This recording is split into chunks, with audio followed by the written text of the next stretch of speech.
All right, guys, we're gonna try and get this generator running today. We're thinking about using it for the Enigma Houseboat restoration.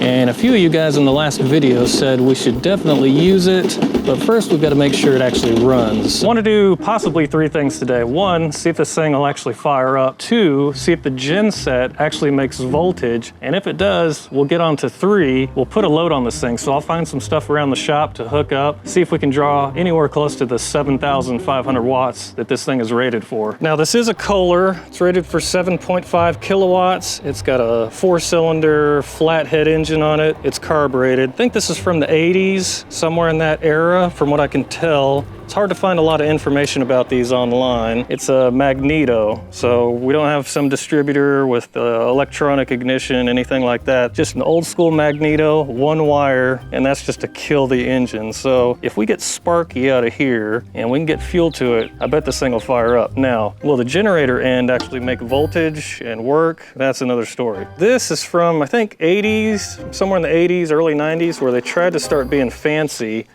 And this is an automatic controller. We've got this motherboard in here, these 2 daughter boards. From what I read online, these are really unreliable. So the connections between these boards go bad. And what it's supposed to do, when you have this switch in auto, there's a coil here that senses a load in the houseboat. So if you turn a light on, it'll tell that you're trying to turn something on, and it'll actually fire the generator up for you. And then when you turn the light off and it senses there's no load anymore, it turns the generator off. I think that sounds pretty terrible. I only want this thing to fire up when we want it to fire up. And that's why there's a test switch here. So if you put it in a test, it's supposed to just fire up whether there's a load or not. Now, the guy we got this from, he said it runs, but we're gonna find out for sure today. I am a little worried though, because I look down here, this is the load relay. This one is burned away, and there's an acrylic tube stuffed down in here, I think to keep the inside post from shorting out. So that's probably not a good sign. That means at some point, this thing shorted out, arced, and just burnt the top of this thing out. Also, there's no fuel pump. We've just got a little paper towel stuffed in here, so I'm guessing the fuel pump went bad. I've got an electric one we can hook up. I do have the old exhaust off our old generator, so let's see if I can find that. There it is. Now, since this was an older fella that had this generator, what do you think he had? Ta-da!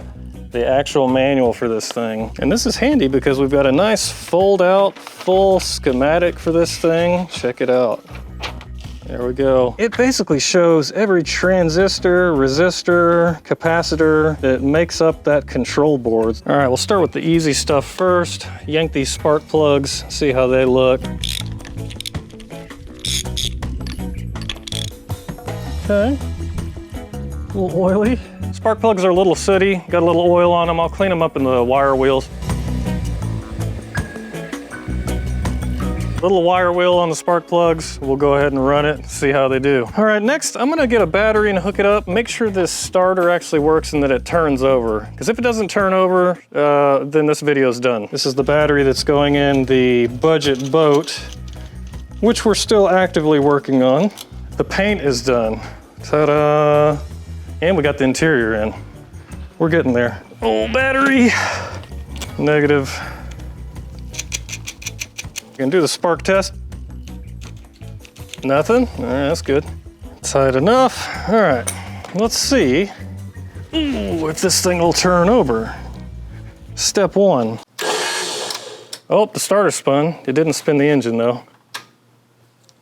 Now it's doing nothing. Oh, what?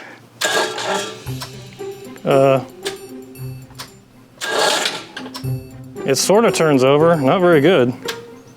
What's up with that?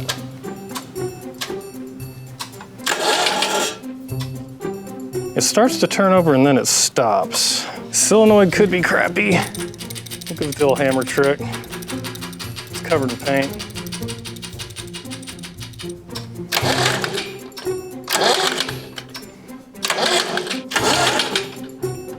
Okay, that seems like it's purposely turning the starter relay off. So there's 2 relays in here. One of these is the starter relay, one is the run relay. They're both clicking for just a second. You can see it in there. See the contacts come together, and then they release. Yep. So that has nothing to do with the starter solenoid starter. That's some crap in this board releasing the relays. Resorting to the manual to see what the logic is for it trying to start for 2 seconds and then stopping. It says at 600 RPM, there's a speed sensor back here that turns off cranking. So, all right, here's this little speed sensor here. And I'm not sure if the gap between it and the crank is correct. So, all right, it's got a little resistance at 25. Let's see what the gap is supposed to be. It says the air gap should be 20 thousandths. It's pretty close, so I don't think that's the problem. All right, I figured something out. I've got an idea. So something in the electronics is messed up. It's making the starter relay release, but the run relay is still connected. So if we just bypass this, hotwire the starter, we would have the run relay still going. Maybe it'll start up and run. So, I got an idea. Jumper cable on the hot, and to this rusty contact here. Oh yeah. That's all we need. Since we don't have a fuel pump, a mechanical fuel pump, I am just gonna tape off this hole. I'm gonna use some old gaffer tape here. Yeah, that'll work. That'll be just fine. I'm sure that'll hold for at least 10 to 15 seconds. Now, I've got an electric fuel pump that I use to run race fuel in and out of the drums. I left it out in the rain. That's the fuel pump. That's a little filter. It's a 12 volt. Yeah, I'm not sure if that still works. I guess we'll find out. Battery wrap there. It's a clicking and a clacking. Oh, it just primed. Oh, something just sprayed out of there. Oh, we got a fuel leak. We got a leak. That's good though. It means the pump's working. Better hose clamps. This thing's clicking and a clacking. And no more leaks. It's time to try and fire this thing up. All right, because we've rigged this thing up so much, we've got an interesting starting procedure. So here's what we're gonna try to do. So I'm gonna hook the fuel pump up. We'll make sure fuel's pumping. I'll switch that switch to the test position. It'll try to turn the engine over for a second, and then it's gonna stop because all this motherboard electronics doesn't work. Then I'll hook the jumper cables up to the battery and get the engine turning over. I'll come over here. I'll spray some starting fluid into the carburetor. I'll keep doing that enough that hopefully the fuel pump takes over and the carburetor. I'll run over, undo the starter, so the starter stops turning over. If it actually keeps running, then I'll sprint over, turn the water on, so that we've got water going through the thing. And then if all that works and it keeps running, I'll come up here with a multimeter and see if we're getting 120 volts out of our 2 generator windings. We'll see if I get all this right. All right, let's see if I get any of that order that I just told you guys correct. Oh, come back. Flame arrestor. Oh, I'm gonna give her a little preemptive spray. First, fuel pump on. Fuel pump is going. My starter on there. Yep, okay. Switch to test. Whoa.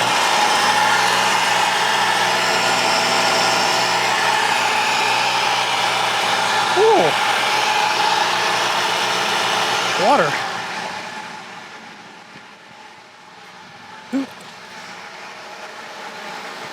What was that all about? How did it start?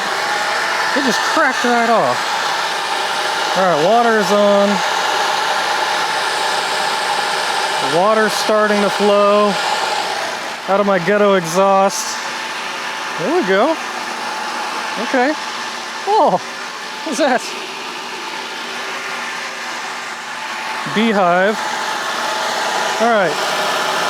Fuel pressure, oil pressure, I mean, looks like it's 35. That's good. Dude, let's make sure this turns it off.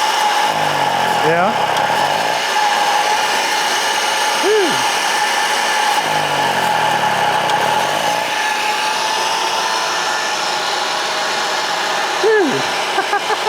running good, man. A little wobbly.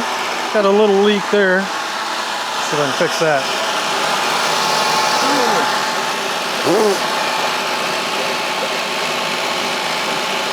It's a little smoky. Might be burning some oil. Let's check the RPM. It should be 1800 RPM. Yeah, we're at 1830 RPM. So that's perfect. That's what we should be at. So that's good.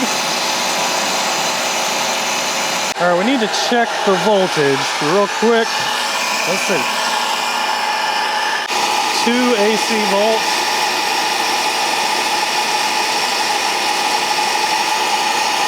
2 AC volts. 2.3 volts at 60 hertz.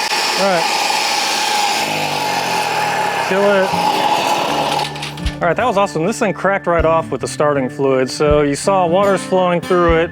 It's running pretty good. It's running right at 1800 RPM, which is where it should, but we're only making 2.3 volts instead of 120. So we've definitely got an issue there. Yeah, I don't know what's going on. I've got like an ohm of resistance through each winding. That seems good. Brushes down here look okay. I'm gonna clean the slip rings on this.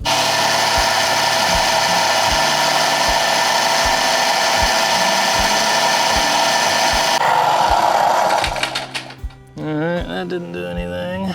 Well, it's not looking good, fellas. So the last thing people are saying on the old message boards is that these voltage regulators go bad. And I'm gonna take it out and look at it here. 233, 833.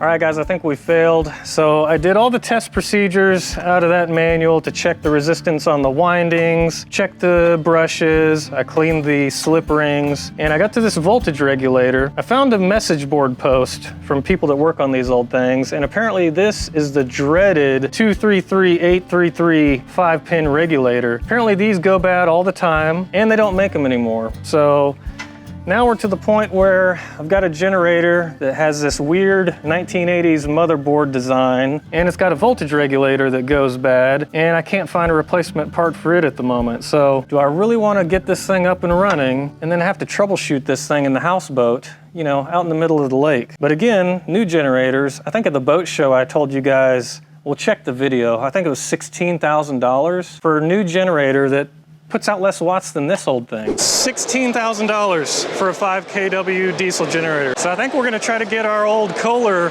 that we got running back at the shop. That'll probably be the next video. I don't know what to do at the moment, guys. I don't really want to spend $20,000 on a generator to get the same output as this, but I don't want to have to troubleshoot an old generator out on the lake either. So, all right, guys, I'm gonna clean the mess up here, and we'll find a generator for the houseboat at some point. Let me know if y'all have any good ideas, and we appreciate you guys watching as always. We'll see y'all on the next one.